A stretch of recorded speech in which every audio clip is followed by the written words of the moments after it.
Assalamualaikum warahmatullahi wabarakatuh. Kembali lagi di channel Faisal Official 20. Pada video kali ini kita bakal mengisahkan kisah siasat Abu Nawas memenuhi nazar tanduk kambing sejengkal sang saudagar. Seorang saudagar kaya telah bertahun-tahun berumah tangga, namun tak kunjung punya momongan. Allah belum menakdirkan dirinya punya anak. Hai istriku, sebaiknya kita bernazar kepada Allah, kata saudagar itu kepada istrinya suatu ketika. Jika kita diberikan anak laki-laki, aku akan memotong kambing yang besar dan lebar tanduknya sejengkal. Kemudian dagingnya kita sedekahkan kepada fakir miskin. Pasangan suami istri ini pun mengikrarkan nazarnya. Tak perlu menunggu lama, sang istri pun hamil dan melahirkan bayi yang sehat. Kemudian sang saudagar menyuruh beberapa orang untuk mencari kambing besar bertanduk selebar jengkal. Dengan pesan, beli saja kambing itu berapapun harganya, tidak usah ditawar lagi. Ternyata usaha itu gagal total. Sulit memperoleh kambing dengan lebar tanduk sejengkal. Yang ada paling-paling selebar 3-4 jari. Akibatnya, saudagar itu susah. Tidur pun tidak nyenyak. Terpikir olehnya untuk mengganti nazarnya itu dengan 10 ekor kambing sekaligus. Yang penting kan kambing, bukan binatang lain. Namun, rencana itu akan dikonsultasikan dulu dengan beberapa orang penghulu di negeri itu. Ketika sampai di rumah, seorang penghulu ternyata rumah itu sedang digunakan sebagai tempat pertemuan para penghulu seluruh negeri. "Apa maksud kedatangan Anda kemari?" tanya penghulu yang tertua. "Ya Tuan Kadi," jawab saudagar itu. "Hamba mempunyai nazar yang sulit dipecahkan." Lalu ia mengutarakan kendala yang dihadapi dan rencana pergantiannya. Ternyata para kadi itu tidak berani memberikan rekomendasi untuk mengganti nazar. Mereka bahkan menyuruh saudagar itu untuk terus mencari kambing bertanduk sejengkal dimanapun dan kemanapun sesuai dengan nazar semula. "Kami semua tidak berani menyuruh menggantikannya dengan yang lain," ujar mereka. Kenyataan itu semakin bertambah berat beban saudagar itu. Ia pun mohon diri pulang ke rumah. Mulailah ia berpikir untuk ke Baghdad, menghadap Sultan Harun al-Rashid, raja yang adil, arif dan bijaksana. Maka niat itu pun diwujudkan. Sesampai di sana, kebetulan Baginda sedang duduk di Balairun bersama beberapa orang menteri. "Hai anak muda, engkau berasal dari mana?" tanya Baginda. Setelah melihat kedatangan saudagar muda itu, "Ya tuanku, Syah Alam," jawab sang saudagar. "Ampun beribu ampun. Adapun Pati ini berasal dari negeri Kupiah." "Apa maksudmu datang kemari? Ingin berdagang?" tanya Baginda Sultan. "Ya tuanku, Pati datang kemari ingin mengadukan nasib hamba ke bawah duli yang dipertuan," jawab si saudagar. "Katakan maksudmu supaya bisa ku dengar," titah Baginda Sultan. Maka diceritakanlah perihal nazar itu sampai kepada keputusan para penghulu negeri Kupiah dan niatnya menemui Baginda Sultan di Baghdad.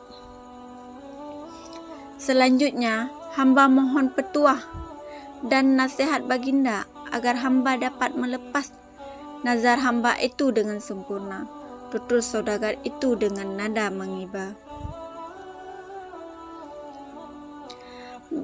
"Baiklah," kata Baginda, "datanglah besok pagi, insya Allah aku dapat memberi jalan keluar." Saudagar itu pun mohon pamit dengan hati berbunga-bunga kembali ke penginapannya. Alkisah, Sultan pun bingung memikirkan nazar saudagar itu. Sepanjang siang dan malam ia tidak dapat memejamkan matanya. Dengan apa nazar itu akan dibayar? Bila kambing bertanduk sejengkal tidak didapat juga. Diganti dengan yang lain, haram hukumnya. Malam harinya, beliau mengumpulkan para kadi dan alim ulama di istananya.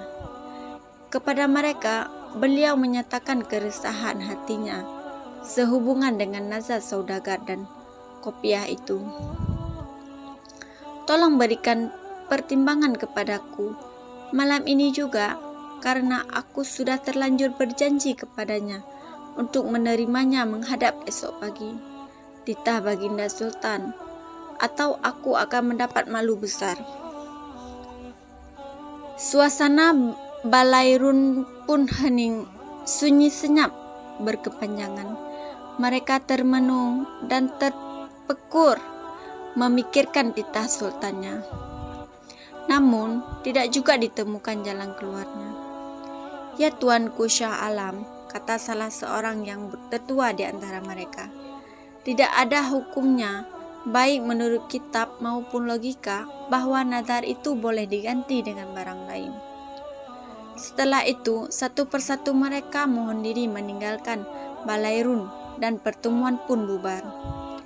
Baginda lalu masuk istana mau tidur, tetapi mata itu tidak mau diajak kompromi. Karena otak masih terfokus kepada masalah nazar dan malu besar yang akan dihadapinya esok pagi. Menjelang subuh, Baginda pun teringat kepada Abu Nawas. Tidak ada manusia yang dapat memutuskan hal ini selain Abu Nawas, pikir Baginda dengan sukacita. Setelah itu, barulah Baginda dapat menjamkan matanya, tidur pulas dengan pagi. Begitu bangun, diutuslah pengawal memanggil Abu Nawas. Setelah Abu Nawas tiba di hadapannya, Baginda pun mengutarakan perihal nazar saudagar dari negeri Kopiah itu.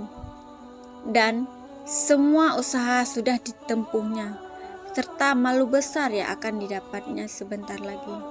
Karena para kadi dan orang alim seluruh negeri tidak dapat memberi jalan keluar.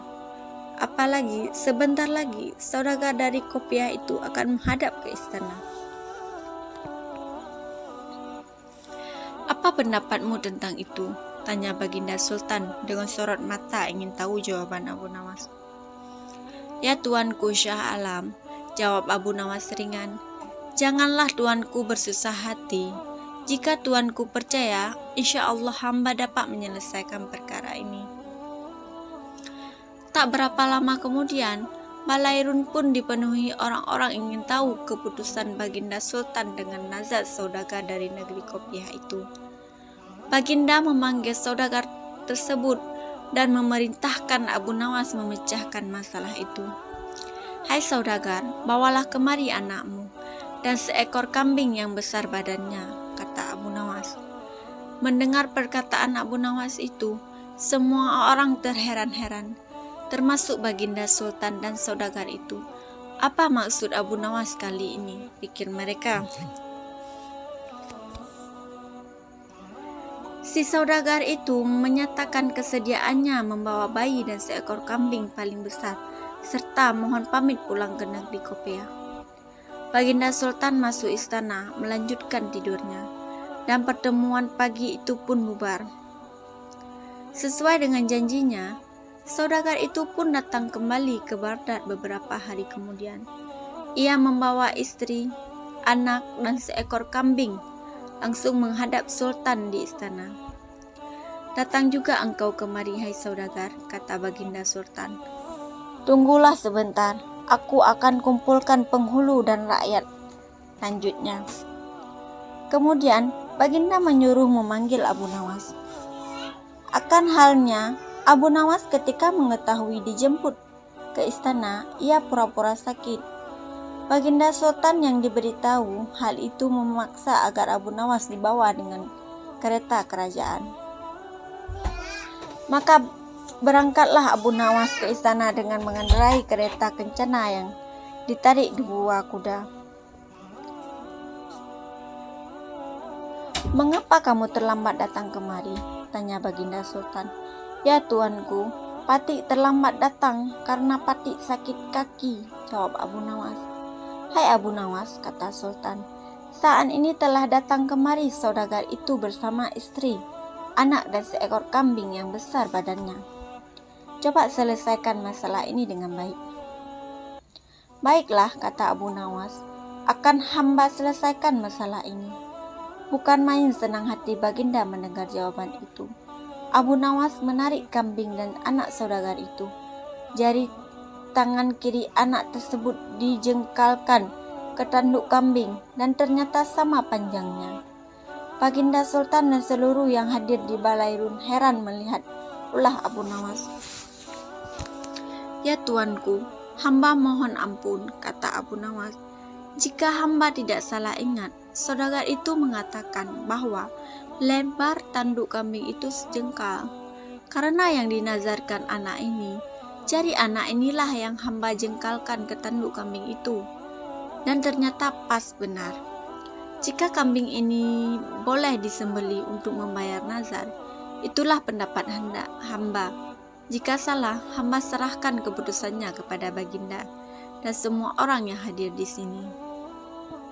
"Pendapat Abu Nawas aku kira benar," kata Baginda Sultan dengan sangat meyakinkan. Bukan main senang hati saudagar itu karena ia dapat membayar lunas nazarnya. Maka diberikanlah hadiah kepada Abu Nawas berupa uang 100 dirham. Kemudian ia mohon pamit kepada Sultan pulang ke negerinya.